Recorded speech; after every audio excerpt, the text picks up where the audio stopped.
Hoy, en la historia que sigue, vamos a leer la armónica.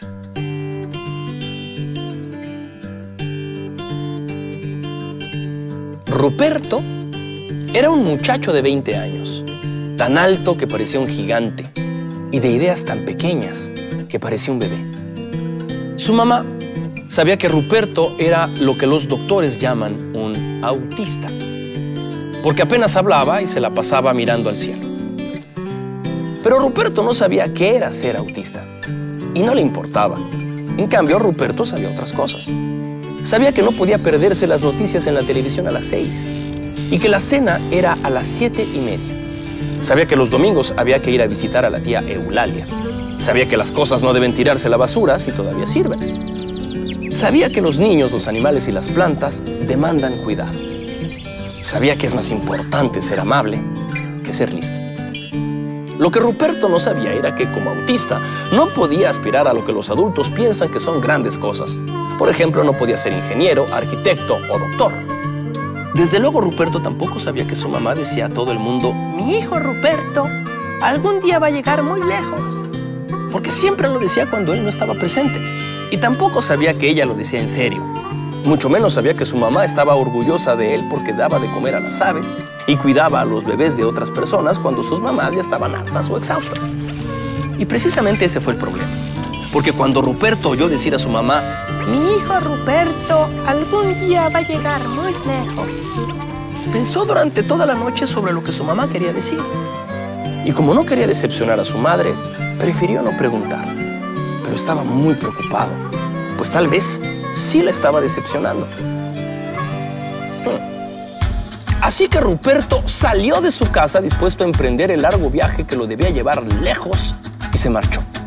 Y fue en el parque donde se detuvo, porque no reconoció el lugar y sintió miedo. Uno de esos miedos que lo acometían cuando no veía el noticiero de las 6 o cuando no cenaba a las 7:30. Entonces se sentó a llorar en una banca del parque, triste de haber decepcionado a su madre, pues en su opinión no había llegado nada lejos. Estaba tan triste que ni siquiera volteó a ver al niño que se sentó a su lado. Y tampoco se fijó que este niño llevaba una armónica de la que intentaba sacar notas, sin éxito. Por fin se hartó el muchacho de resoplar en la armónica y la aventó a un bote de basura. Pero Ruperto sabía que las cosas no deben tirarse a la basura si todavía sirven. Y rescató la armónica. Dicen los que saben que era una armónica como cualquier otra, que no valía ni la pena inclinarse al bote de basura a recogerla. Pero en cuanto Ruperto la tomó en sus manos, entre todas las cosas que jamás supo respecto a las armónicas, por lo menos una sí sabía: que debía llevársela a la boca y soplar o aspirar para sacarle el sonido. Dicen los que saben que a eso se le llama talento nato. El caso es que Ruperto de inmediato empezó a crear melodías que llevaba guardadas en su cabeza. Melodías de todo tipo, desde populares hasta clásicas, desde valses hasta rock, desde sencillas hasta difíciles. Y todo esto era maravilloso y más que maravilloso, pues tocó grandes conciertos dificilísimos, ya que es bien sabido que la armónica no es precisamente el instrumento más versátil que se haya inventado. Dicen también los que saben que si no se hubiera dado la casualidad de que un famoso productor de discos de artistas de todo tipo, desde clásicos hasta populares, hubiera pasado por ahí, en ese preciso momento, Ruperto podría haberse quedado prácticamente a vivir ahí de limosnas en la banca del parque tocando la armónica hasta que se hiciera viejo y su corazón dejara de latir. Pero se dio la casualidad de que en ese preciso momento pasaba por ahí un famoso productor de discos de artistas de todo tipo. Y Ruperto fue invitado a grabar su propio disco.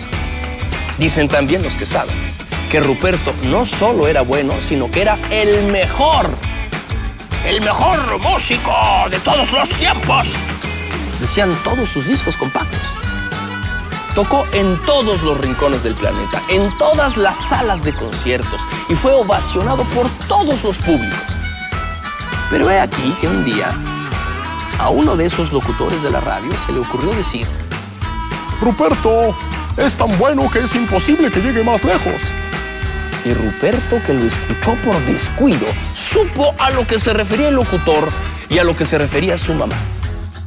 Entonces decidió que ya había llegado tan lejos como deseaba su mamá. Y esta decisión lo llevó a otra en consecuencia. Decidió dejar la armónica por la paz.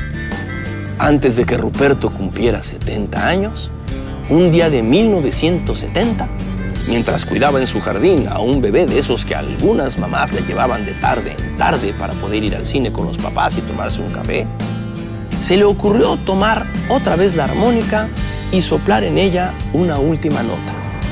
Sabemos que el bebé se quedó mirando al cielo mientras Ruperto subía y subía hasta perderse en las nubes. Y sabemos que le tomó 15 minutos al bebé mirar a Ruperto volverse un puntito en el firmamento. 2 minutos en ver la armónica caer y 10 segundos en darse cuenta de que se encontraba solo y ponerse a llorar.